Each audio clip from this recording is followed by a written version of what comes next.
The thread of destiny, the tale of Ariadne and Theseus in the ancient world of myth and legend. Few stories capture the heart and imagination like that of Ariadne and Theseus. Their tale is one of courage, love, betrayal, and divine destiny.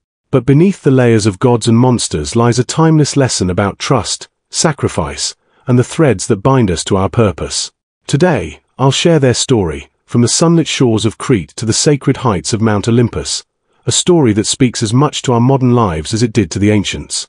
The island of Crete, ruled by the mighty King Minos and his wife Pasiphae, was a land of great power and beauty. Yet, hidden beneath its grandeur was a terrible secret. In the heart of the palace of Knossos lay a vast and deadly labyrinth, built by the master craftsman Daedalus. At its center lurked the Minotaur, a monstrous creature born of a divine curse, part man, part bull. To appease the beast, Minos demanded tributes from Athens. Every 9 years, 14 young Athenians were sent to Crete to face certain death in the labyrinth. Among the latest tributes was a young prince named Theseus, son of King Aegeus of Athens. Unlike the others, Theseus did not come to die. He came to kill the Minotaur and end the cycle of suffering. When Theseus arrived at Knossos, he was presented before the court. It was here that he first met Ariadne, the beautiful and clever daughter of King Minos. Ariadne was captivated by Theseus's bravery and resolve. In him, she saw not only a hero but a kindred spirit. That night, as Theseus prepared for what seemed an impossible task, Ariadne approached him in secret. "Theseus," she said, "the labyrinth is a death trap. None who enter ever find their way out. But I cannot bear to see you perish. I will help you, if you promise to take me away from Crete, far from this life of sorrow." Theseus, moved by her courage and the spark of love between them, swore an oath. Ariadne handed him a ball of golden thread, known as harmitos.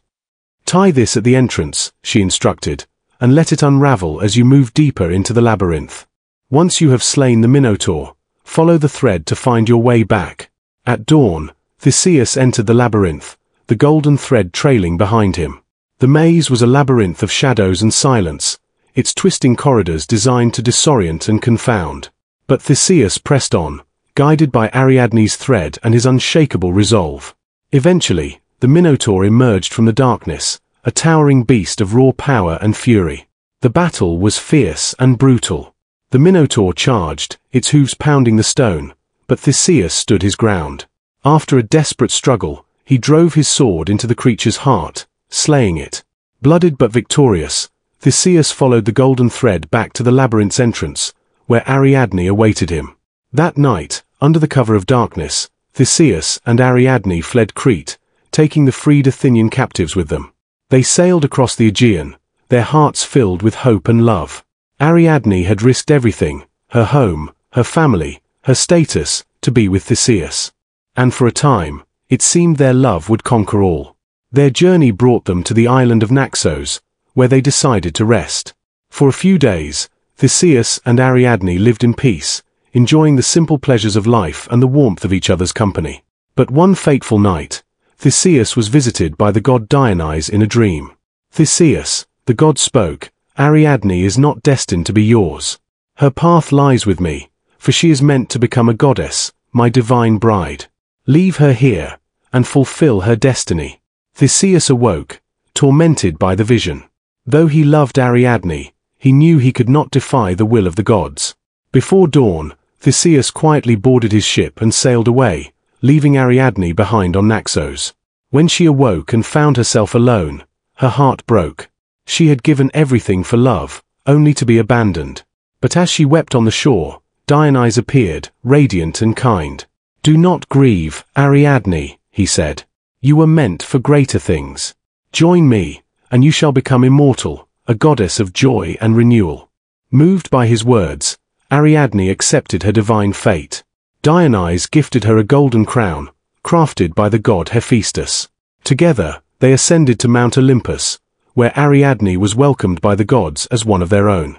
On Mount Olympus, the gods held a grand feast to celebrate the union of Dionysus and Ariadne.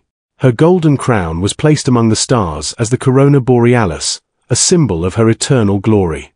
And so, the mortal princess of Crete became an immortal goddess, her story a timeless beacon of hope, resilience, and the unbreakable threads of destiny. The story of Ariadne and Theseus is more than a tale of gods and heroes. It is a reminder of the power of choice, sacrifice, and destiny. Ariadne's golden thread symbolizes the importance of guidance and clarity in life. Just as Theseus needed the thread to navigate the labyrinth, we too rely on the threads of wisdom, love, and purpose to guide us through life's challenges. But perhaps the greatest lesson lies in Ariadne's journey. She sacrificed everything for love, yet when abandoned, she found strength in embracing her true destiny. In today's world, her story teaches us that even when life takes unexpected turns, we have the power to rise, transform, and find our higher purpose. If you enjoyed this tale, remember to like, share, and subscribe. Let's keep exploring the ancient stories that still hold powerful lessons for our modern lives.